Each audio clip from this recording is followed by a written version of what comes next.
Guys, എല്ലാവർക്കും എൻ്റെ വീഡിയോയിലോട്ട് സ്വാഗതം. അപ്പോൾ നമ്മളിന്ന് ഉണ്ടാക്കാൻ പോകുന്നത് ഇഡലി ഫ്രൈ ആണ്. നമ്മളൊക്കെ കാപ്പി കുടിക്കാൻ വേണ്ടിയിട്ട് രാവിലെ ഉണ്ടാക്കുന്നതായിരിക്കും. പക്ഷേ നമുക്ക് മിച്ചം വരാറുണ്ട് എല്ലാ വീട്ടിലും. അപ്പോൾ അത് മിച്ചം വരുമ്പോൾ നമ്മൾ സ്വാഭാവികമായിട്ട് എടുത്ത് കളയുകയാണ് ചെയ്യണം. എങ്കിൽ പിന്നെ വച്ചിരിക്കണം, എടുത്ത് കളയാതെ നമുക്കൊരു റെസിപ്പി ഉണ്ടാക്കി നോക്കാം. ആദ്യമായിട്ട് നമ്മൾ ഒരു കടായി ചൂടാക്കാൻ വെച്ചിട്ട് അതിലോട്ട് എണ്ണ ഒഴിച്ചു കൊടുക്കണം. എന്നിട്ട് ജീരകവും കടുകും കൂടെ ഒത്തിട്ട് കൊടുത്ത് ഒന്ന് പൊട്ടി വരുമ്പോഴത്തേക്കും നമുക്ക് ഇച്ചിരി കരിവേപ്പില ഇട്ട് കൊടുക്കണം. അതും ഇച്ചിരി മൂത്ത് വരുമ്പോഴത്തേക്ക് നമ്മൾ അടുത്ത ഇൻഗ്രീഡിയൻ്റ് ആയ വെളുത്തുള്ളിയാണ് അതിലോട്ട് ഇട്ട് കൊടുക്കേണ്ടത്. അത് ഇച്ചിരി നീളത്തിനാണ് അരിഞ്ഞിട്ട് കൊടുക്കേണ്ടത്. അതിന് ശേഷം നമ്മൾ ഇടേണ്ടത് പച്ചമുളകാണ്. ആവശ്യത്തിന് ഇടാം, നിങ്ങൾക്ക് എരിവനുസരിച്ചാണ് ഇടേണ്ടത്. കുട്ടികൾക്കാണ് ഇത് കൊടുക്കേണ്ടതെന്നുണ്ടെങ്കിൽ നിങ്ങൾക്ക് മുളക് കുറച്ചിടാം, അവരുടെ എരിവിനനുസരിച്ച് വേണം ഇടേണ്ടത്. അപ്പോൾ നമ്മൾ അത് നല്ലപോലെ മിക്സ് ചെയ്ത് കൊടുക്കണം. എനിക്കും എൻ്റെ അനിയത്തിക്ക് ഭയങ്കര ഇഷ്ടപ്പെട്ടു. അമ്മ ആദ്യത്തെ തവണ അല്ല, ഇത് രണ്ടാമത്തെ തവണയാണ് ഉണ്ടാക്കി തരുന്നത്. ആദ്യത്തെ തവണ നമുക്ക് ഉണ്ടാക്കിയപ്പോഴും അടിപൊളിയായിട്ട് ഇഷ്ടപ്പെട്ടു. പിന്നെ നമ്മൾ അമ്മയെടുത്ത് പറഞ്ഞപ്പോഴാണ് അമ്മ നമുക്ക് ഉണ്ടാക്കി തന്നത്. അതിനുശേഷം നമ്മൾ ഇട്ട് കൊടുക്കുന്നത് വലിയ ഉള്ളിയാണ്. ഉള്ളി കുനുകുന അരിഞ്ഞിട്ടാണ് ഇട്ട് കൊടുത്തത്.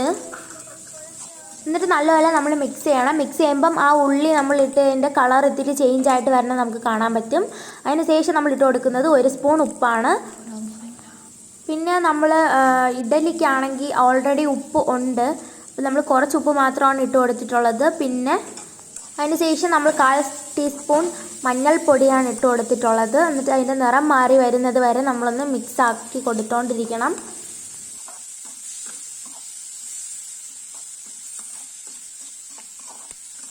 അപ്പോൾ നമ്മൾ നോക്കുമ്പോൾ ഇച്ചിരി ബ്രൗൺ കളറായിട്ട് വരുന്നുണ്ട്. ഇനിയും ബ്രൗൺ കളർ ഗോൾഡൻ കളറായി മാറണം. അതുവരെ നമ്മൾ നല്ലപോലെ മിക്സ് ആക്കിക്കൊണ്ടിരിക്കണം. ഇപ്പോൾ ഇതാ ഏകദേശം ഒരു കളറായിട്ട് വന്നിട്ടുണ്ട്. അപ്പോൾ ഈ ഒരു പരുവത്തിലായി എടുക്കണം നമ്മൾ.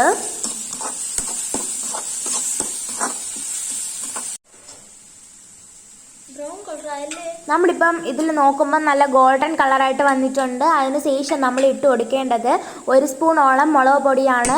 നിങ്ങൾക്ക് ആവശ്യാനുസരണം ഇട്ട് കൊടുത്താൽ മതി. നമ്മൾ എന്നിട്ട് നല്ലപോലെ മിക്സ് ആക്കണം. നമ്മൾ ഇട്ട് കൊടുത്ത മുളക് പൊടി ആ ഉള്ളിയിലോട്ട് ഇങ്ങനെ കയറിക്കൊണ്ടിരിക്കുമ്പോഴത്തേക്ക് നമ്മൾ നല്ലപോലെ കിണ്ടി കൊടുക്കണം. അതിന് ശേഷം നമ്മൾ അതിലോട്ട് ഇട്ട് കൊടുക്കേണ്ടത് ഗരം മസാല പൊടിയാണ്. അത് 1/4 ടീസ്പൂൺ ഇട്ടാലും മതി. എന്നിട്ട് നമ്മൾ നല്ലപോലെ മിക്സാക്കി കൊടുക്കണം. അതിനിയും കളർ മാറി മാറി വരും. മുളകിൻ്റെ ഒരു പച്ച മണം മാറുന്നത് വരേക്കും നമ്മൾ നല്ലപോലെ മിക്സാക്കി കൊടുത്തുകൊണ്ട് തന്നെ ഇരിക്കണം. പക്ഷെ അത് മൂട്ടിൽ പിടിക്കാതെ നമ്മൾ ശ്രദ്ധിക്കുകയും വേണം. അതിന് ശേഷം നമ്മൾ കട്ട് ചെയ്ത് വെച്ചിട്ടുള്ള ഇഡലീൻ്റെ പീസുകൾ നമ്മൾ അതിനകത്തോട്ട് ഇട്ട് കൊടുക്കണം. അമ്മ ഉണ്ടാക്കുന്ന ഇഡലിയെല്ലാം നല്ല സോഫ്റ്റാണ്. അപ്പോൾ നമ്മൾ അതിലോട്ടിട്ട് നല്ലപോലെ മിക്സ് ചെയ്ത് കൊടുക്കണം. ഇഡലിയിലൊക്കെ ആ ഒരു മിക്സ് നല്ലപോലെ പിടിക്കണം. അപ്പോൾ നമ്മളിപ്പോൾ ഇളക്കിക്കൊണ്ട് തന്നെ ഇരിക്കണം, അല്ലെങ്കിൽ മൂട്ടി പിടിക്കാൻ സാധ്യതയുണ്ട്. അപ്പോൾ നമ്മളിപ്പോൾ ടേസ്റ്റ് ചെയ്ത് നോക്കുമ്പോൾ ഉപ്പിൻ്റെ കുറവെല്ലാം ഉണ്ടെങ്കിൽ ഇപ്പോഴാണ് ഉപ്പിട്ട് കൊടുക്കേണ്ടത്.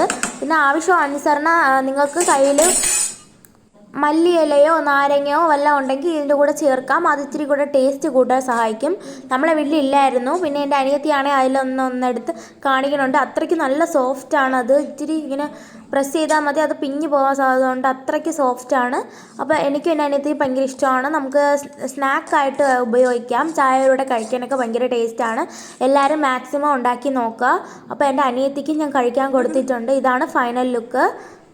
എല്ലാവർക്കും ഈ സാധനം ഇഷ്ടപ്പെടും. അപ്പോൾ എല്ലാവരും വീട്ടിൽ ട്രൈ ചെയ്ത് നോക്കണം. Thank you.